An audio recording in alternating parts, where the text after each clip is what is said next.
One. Sorry, I'm a little late. I had to be a part of another meeting. Today's meeting day, so I'm glad you've come for this meeting. Before I get to our topic, slavery in the New Testament, and we're looking tonight, and you could probably go and turn your Bibles to Matthew chapter 18. I finished, we looked, ever so briefly at Matthew 13 and Matthew 21. So we're going to look at Matthew 18 in just a minute. While you're turning there, let me make an announcement. A week from tonight and for the foreseeable future, we will not meet in this room. Instead, we're going to meet in the multi-purpose room. Sometimes you've heard referred to as MPR. On this floor, if you're aware of it, it's down this hall, down this, get to the atrium, turn, and it's the only door that you walk through. So we call it the MPR, the multi-purpose. Figure it in a way that it can accommodate Sunday school class that already meet from now on Wednesday night. Is that okay? Yes. And Rodney, a week tonight we're going to have tamales dinner to get online and sign up. It's good, yeah. So we're for the next few months, we have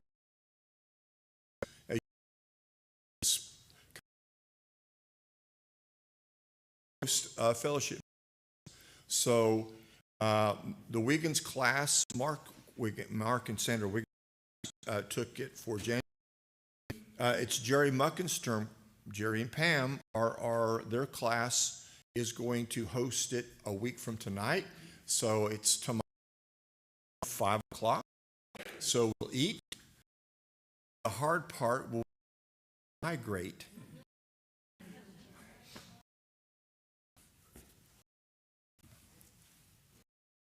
All right? The reason is Brian to be able to rehearse morning services in the auditorium so they could cue sound and mic and streaming for television. Or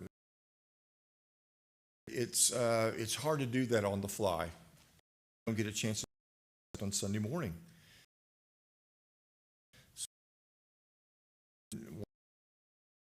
Possible. Think I'm bossing my pastor around. No, that's not what's happening. I'm looking forward to us being together. We'll get close. I think sometimes pensive, your kind of brain don't, talk much, and I know that about you. But I'm hoping that in a smaller room, conversation where because that's an issue sometimes. Now, I'll stream this, but we're going to have to, in the NPR, we're going to need to record it, and then it'll be posted on YouTube. So Josh will continue to record it. We're going to set up sound in there as well. But that's the plan. A week from tonight, meet in the meeting. Questions?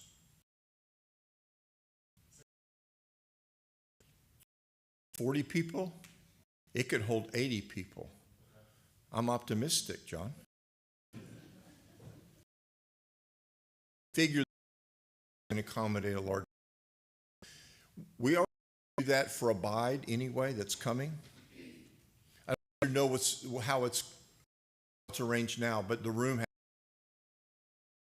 a big box, almost like a star format, and we're not able to do that.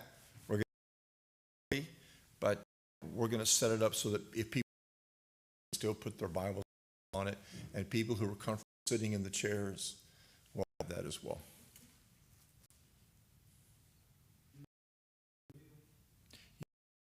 You don't have register. You don't pay for in advance. Yes, registering and we website. It's all there.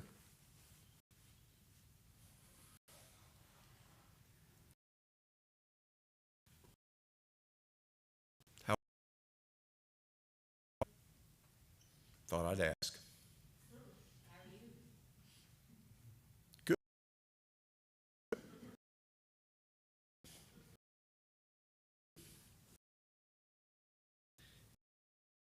We've talked about the New Testament by going to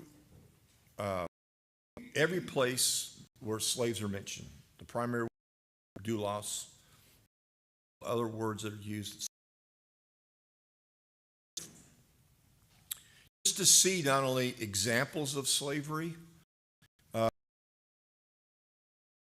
where actual slaves show up in the narrative, but also I want to consider the place where slaves are, the parables of Jesus, which we're looking at now, and then as an example, either positive or negative, in Jesus' sayings, in the letters of Paul, and the letters of Peter, and even in the Revelation of John. So, and we're doing all of this, remember, a lot of preparatory work, so that when we come to Philemon and start reading it, we're going to be incredibly informed. You're going to be able to see things in Philemon that you had not seen before because we've done this good work. In the parables of Jesus, there are two kinds of slaves that show up, and they're the same two kinds that we talked about with regards to the Greco-Roman world. Remember, we talked about there were field slaves, which field means agriculture, yes, but also business. But also the second kind of slave was a household slave. And obviously the field slaves were the ones that had a much more difficult life, much more Spartan conditions. But if you were a household slave, you had a chance at a better life depending upon the wealth and resources of your master, your Lord, as well as whether or not your master was a kind master or a difficult one. So we looked at field slaves that show up like in Matthew 13 and in Matthew 21. In Matthew 13, they are, and both of them are positive images. In both situations, Matthew 13 and in Matthew 21, you've got slaves that work the field that are reporting to the owner, the landowner, or an exaggerated situation, household slave and financial managers. But then all of a sudden there's a part that he throws in that's like, oh, that's ridiculous. That's no one does that, or no one deals with that. And honestly, and scholars spend a lot of time talking about the exaggerated portions of his parables, which are the very place where he is challenging, you might say, conventional wisdom of his day. It's kind of basically it's using absurdities to make a point.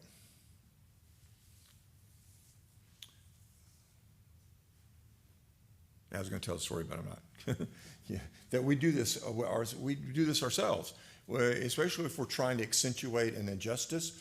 Often we will, as we recount it, we'll maybe accentuate an absurdity to help make the pathos, the emotional appeals of what we're trying to say.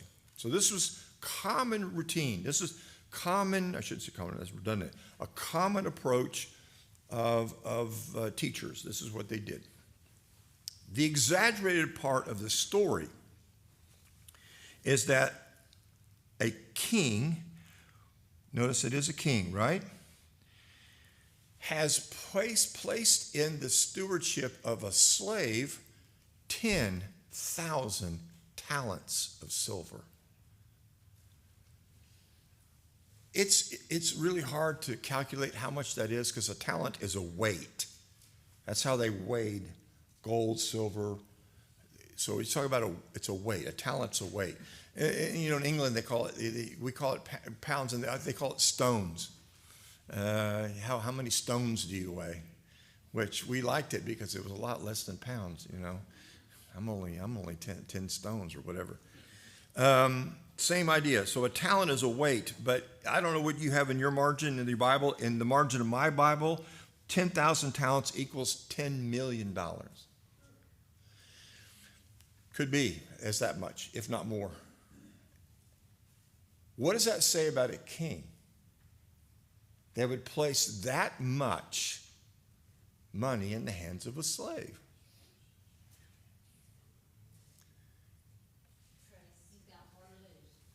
Yeah, and he's incredibly foolish, this is a very foolish king. And here's the other thing. The foolishness is not only the amount he puts in the stewardship of the slave, but when you read the primary literature about kings and or very, very wealthy, powerful men who had household slaves that were financial managers, we would call them today accountants, like the Godfather has someone that keeps the books. That guy, the guy that keeps the books. They worked closely with the king. They worked closely with the wealthy landowner. In other words, there was a vested interest in the owner knowing carefully what was lended, what the investment that was made here and here. So this king is like, he's an absentee king. He's a fool. He's got all kinds of things going on underneath his nose that he doesn't know about, that he should have known about. And by the way, Jesus often does this. He loves to take, he loves to either characterize God or himself as foolish. For example, the parable of the prodigal son. Obviously, the father represents God, and this father is foolish that he would hand over half of his possessions to his younger son. He basically, in the minds of Jesus listeners, that father put his son up for failure. He set him up for failure. And then to run out of the house and act like a fool to greet him. So this is what Jesus does as he speaks about, if you will, the mercy of God or the grace of God that is lavish. You would say that Jesus pictures God as foolishly lavish with his mercy and grace. So I don't want to get into the spiritual necessarily import of this text, but it just goes to show you how we're just reminding ourselves that slavery was such an important part of the world, and nowhere does Jesus wince at the fact that a slave is going to be beaten. Nowhere does he wince or offer some sort of correction about debtors' prisons. As a matter of fact, those things serve his purpose to warn his disciples that if they receive the forgiveness of God, they should forgive one another. Questions about that parable?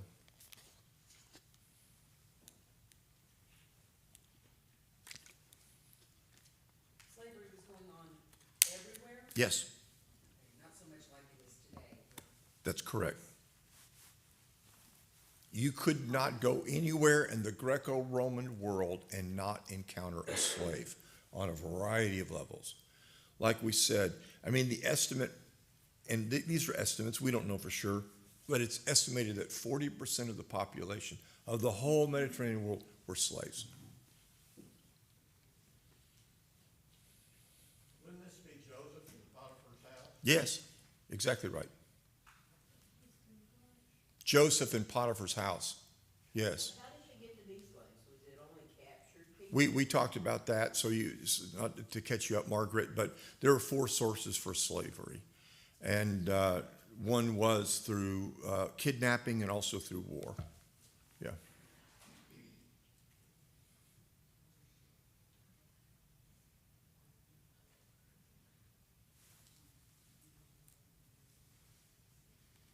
What I find interesting about this, and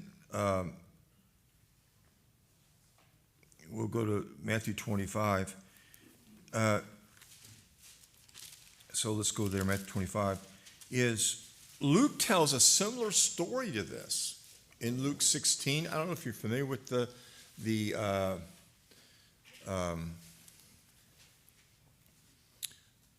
it's in Luke 16, it's the parable of the crafty steward. You remember that story? It's kind of similar, where this steward, and the Greek word there is not slave.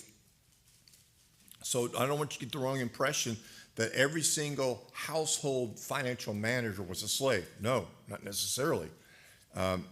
Some households had hired stewards, hired accountants, you might say.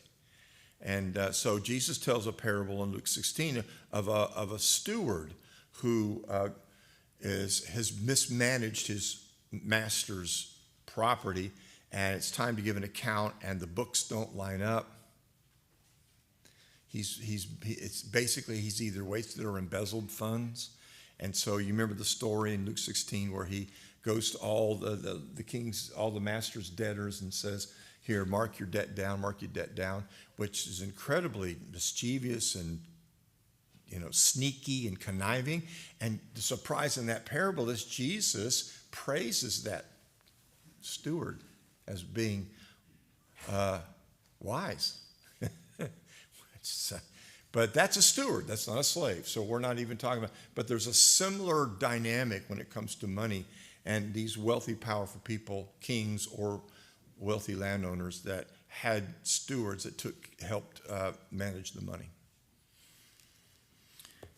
So the story of Matthew 18 is the king. The story of Matthew 25 is we have a wealthy man.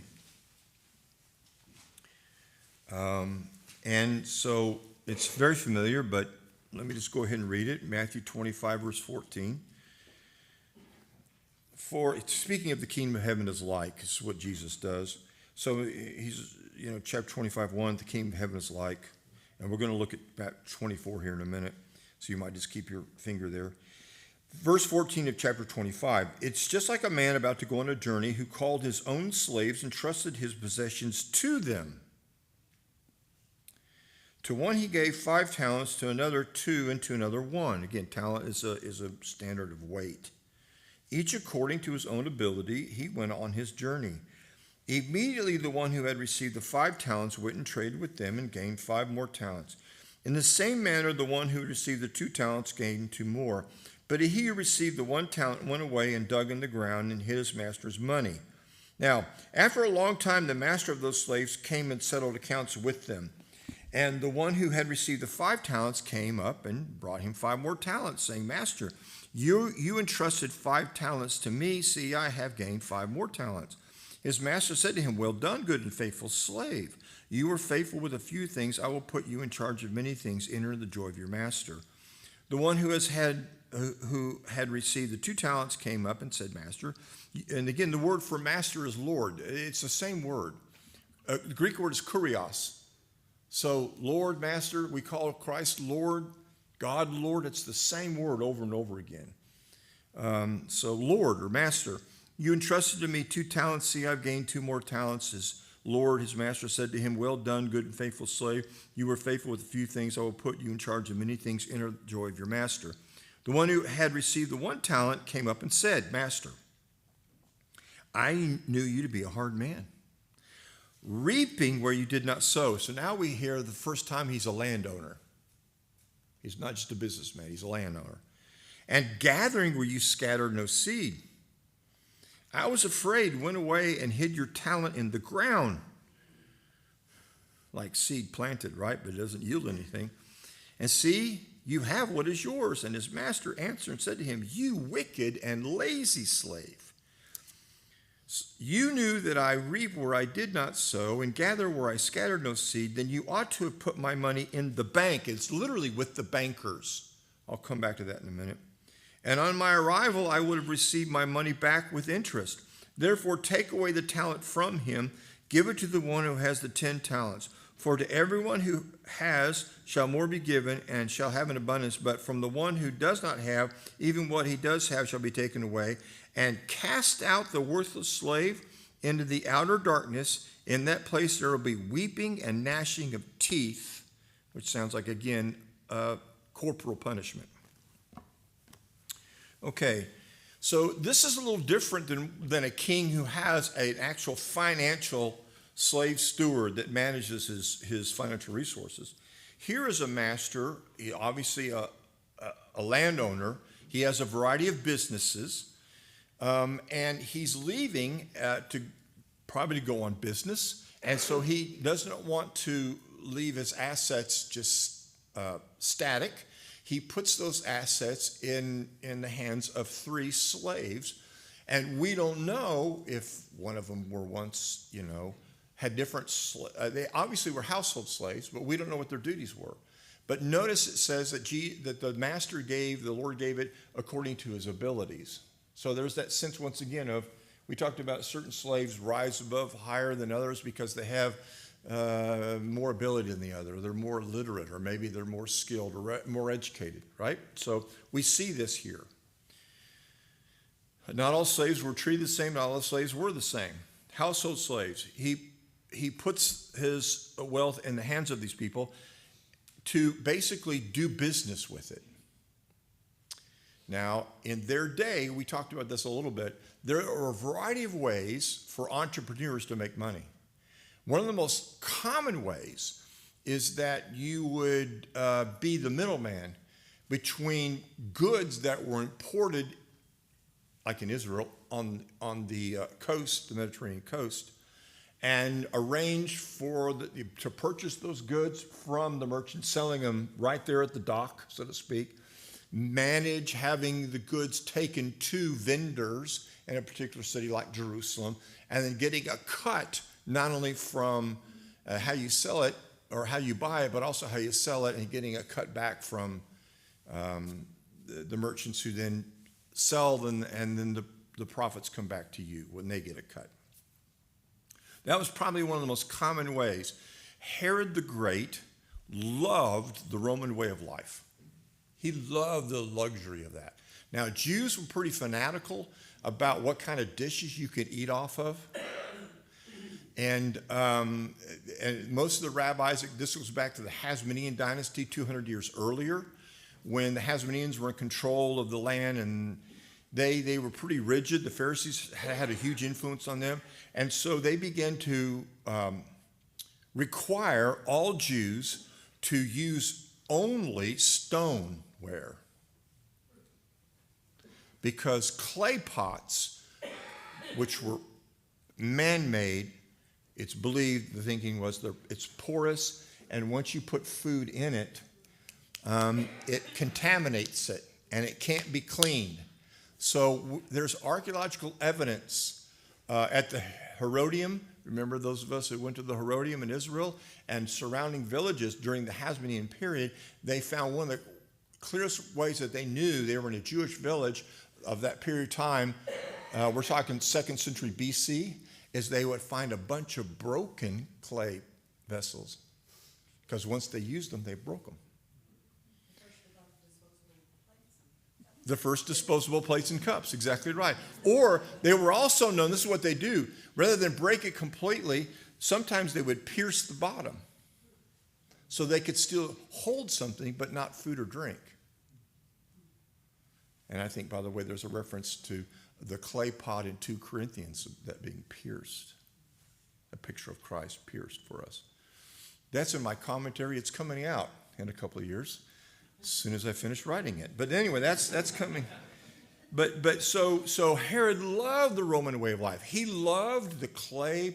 He loved, because they were glazed, and they could be very artistic, because the pots and the plates and the cups that the Hasmoneans used were pretty Spartan.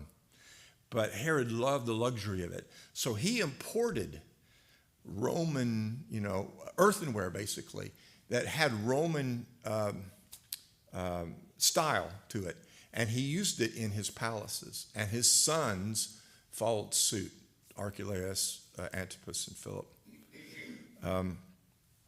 So there's already this kind of trade business coming from the port, and Herod built this massive port because Tyre and Sidon above was really getting the main cut of this trade that was moving from west to east and would come through the land.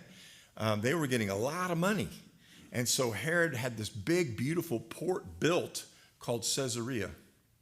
And we went and visited that as well, this big, beautiful port. And there was some attractions for merchants and sailors to go there, nicer accommodations, a better port to be able to unload their wares, and he began to offer some duty-free opportunities to get some trade coming here, and stimulated the economy of the Jewish people under his kingdom. When these slaves have 5 talents of silver, probably, you're talking $50,000. That's a lot of money. $50,000 to $100,000.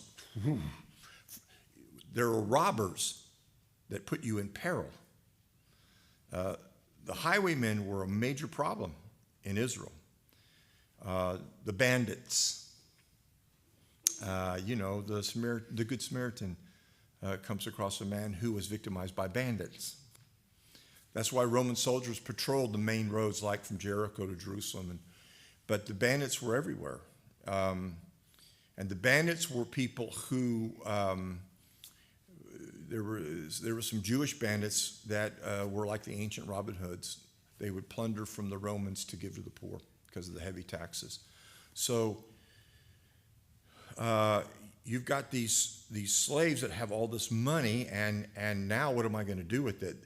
For the master to put all of that in their purview, and they're not necessarily financial household managers, was a very risky thing. But it's their risk. And yet 2 of them rise to the occasion, and they parlay the investment. The bankers are a safer bet, and so one of the ways you make money is find people who are trying to get a loan, because there were no banks, right? There's no First National or First Security. They didn't exist.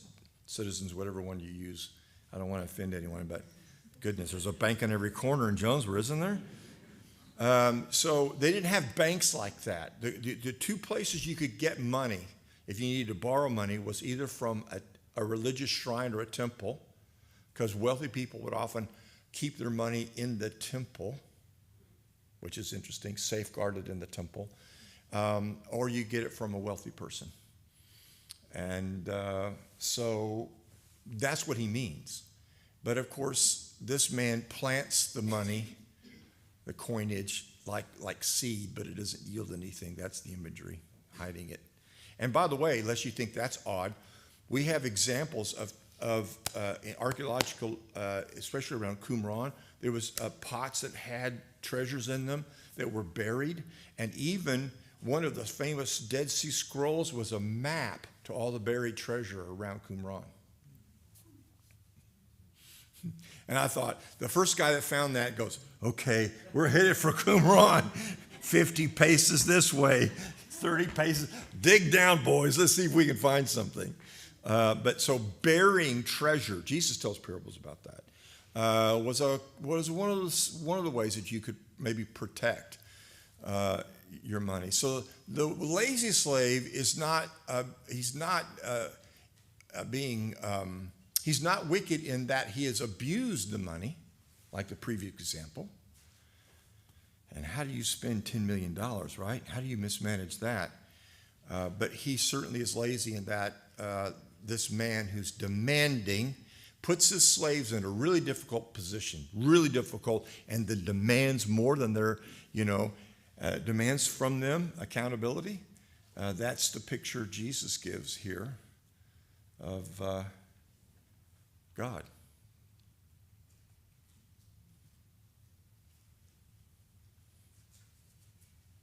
Questions about this?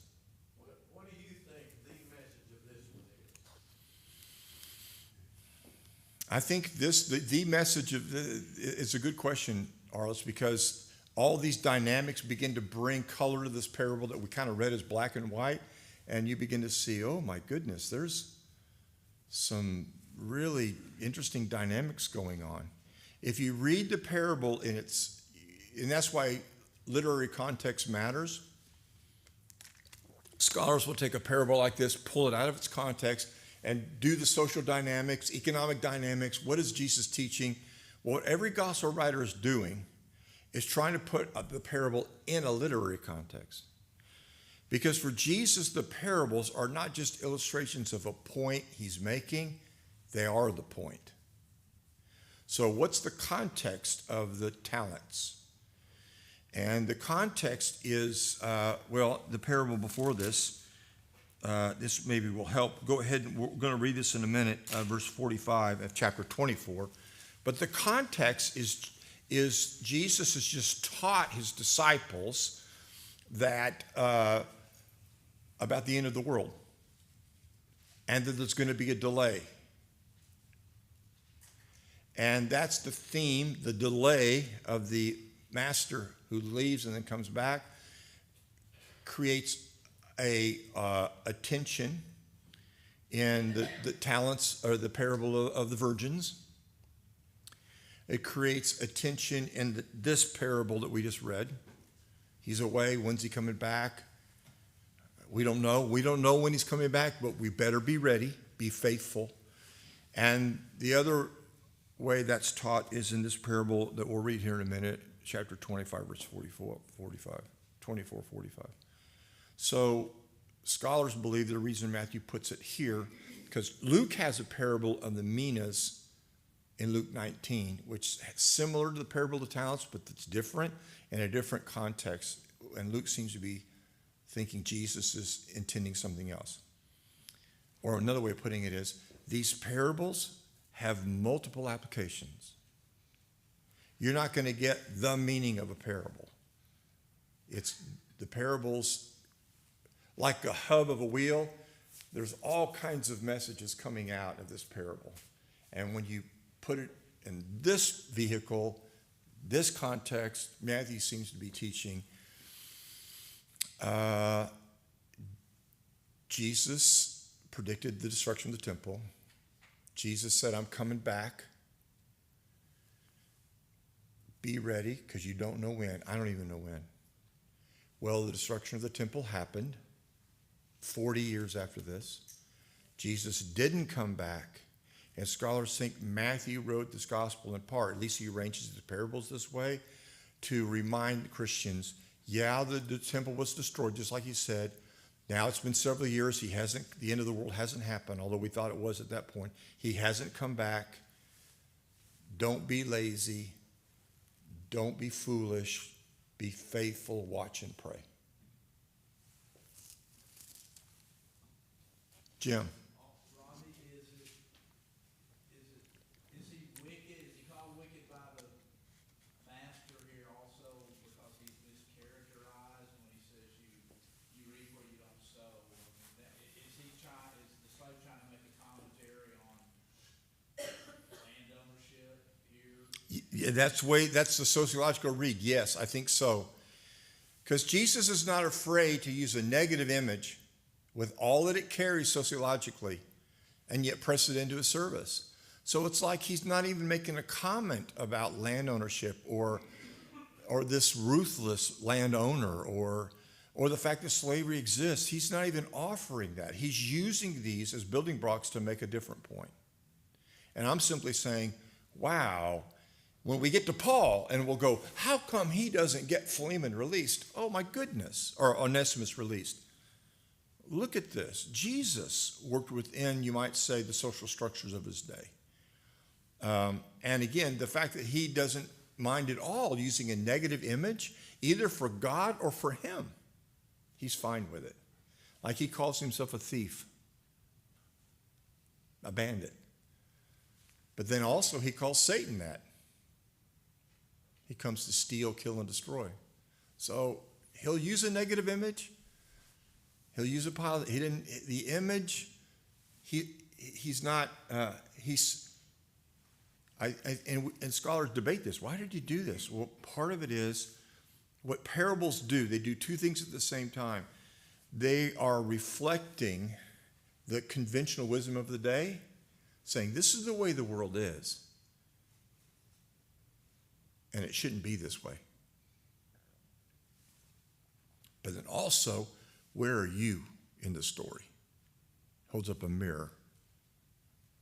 Where do you see yourself?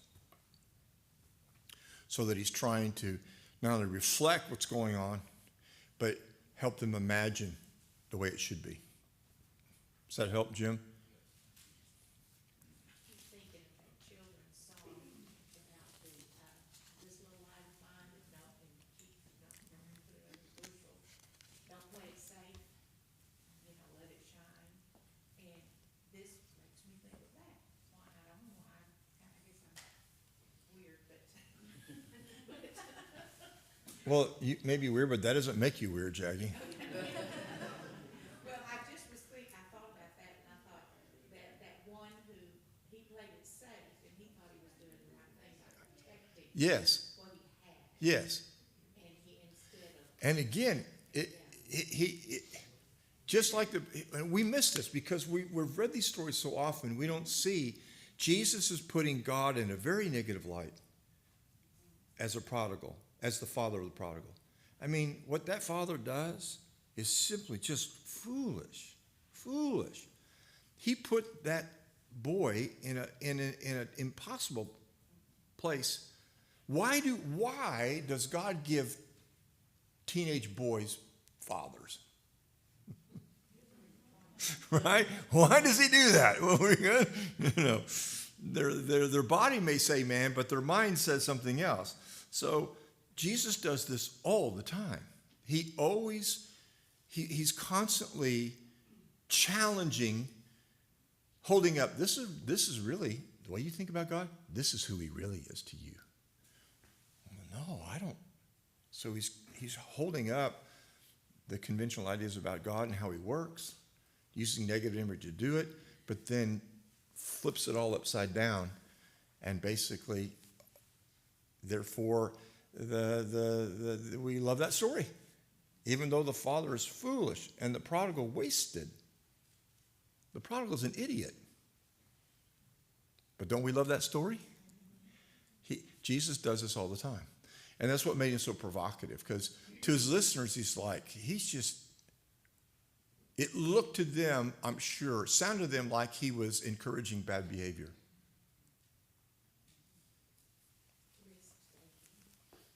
Sorry? taking a risk. Yes, yeah. There's those people that say that Jesus, by arranging the forgiveness of all of us, is encouraging us to be that. That's right. The grace, the way he envisions grace is indeed can be taken by those who want people to get what they deserve. It sure looks like Jesus is encouraging, or God's encouraging, bad behavior.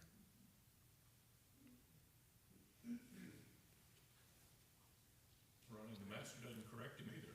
He said, "You're a man who reaps where you don't sow," and he said, "Yep, you're right." Yep. So this picture of the master is not very flattering and exacting. And yet, here's the thing we have to admit about Jesus. He pictures God as someone to be feared.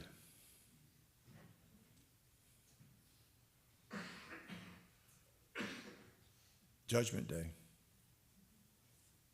At the same time, he pictures God as this loving Father whose compassion is eternal and his mercy is everlasting. Both of those images come at you at the same time in what he taught, and not only direct discourse, but also through his stories.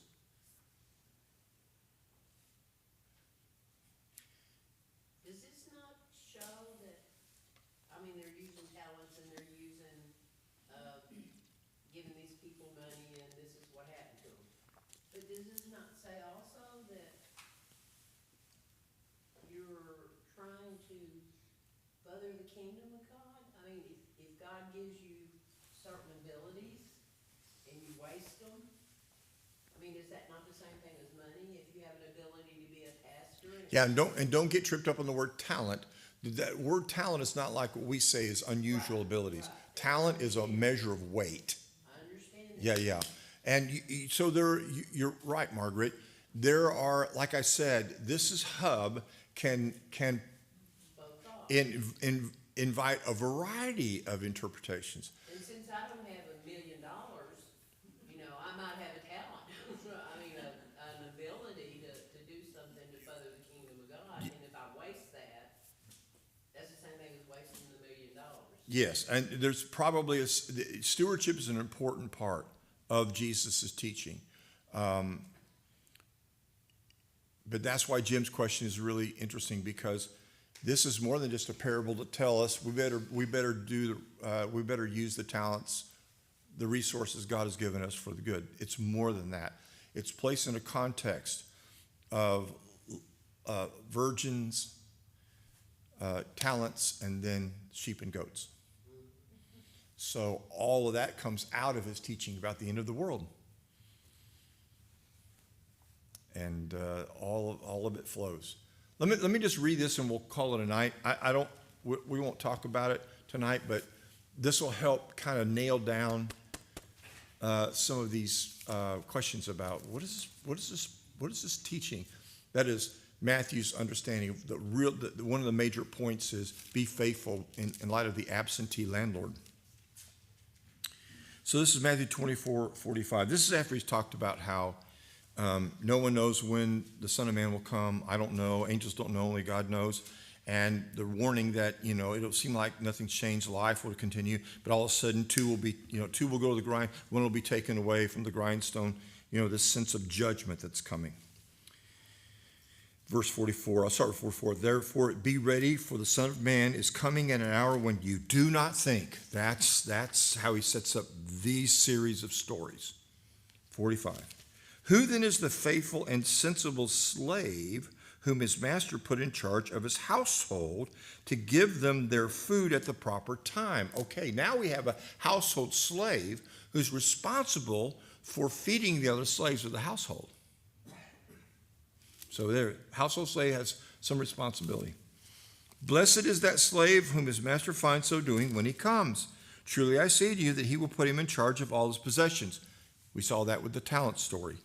But if that evil slave says in his heart, here it is, my master is not coming for a long time, and shall begin to beat his fellow slaves, eat and drink with drunkards, the Lord of that slave, master, will come on a day when he does not expect him, and an hour which he does not know, and shall cut him in pieces and assign him a place with the hypocrites. Weeping shall be there and gnashing of teeth. Once again, these realities, social realities of slaves show up here. The master can do with the slave what he wants. If he wants to cut him to pieces, he can do it without any legal recourse. He's his property. Corporal punishment. Household slave has responsibilities in the sense of him being accountable to the household, the owner of the house. Another way in which Jesus uses, again, and he doesn't offer a critique of cutting a slave into pieces or how dare a slave beat other slaves. There's a larger point about being unfaithful, thinking that you won't have to face the master when he comes. We'll pick up there next time in the MPR. Well, after we eat dinner at 5. Then please come. We had a really good time last time. We had over 110, 120 people came last time. So please come. Good night.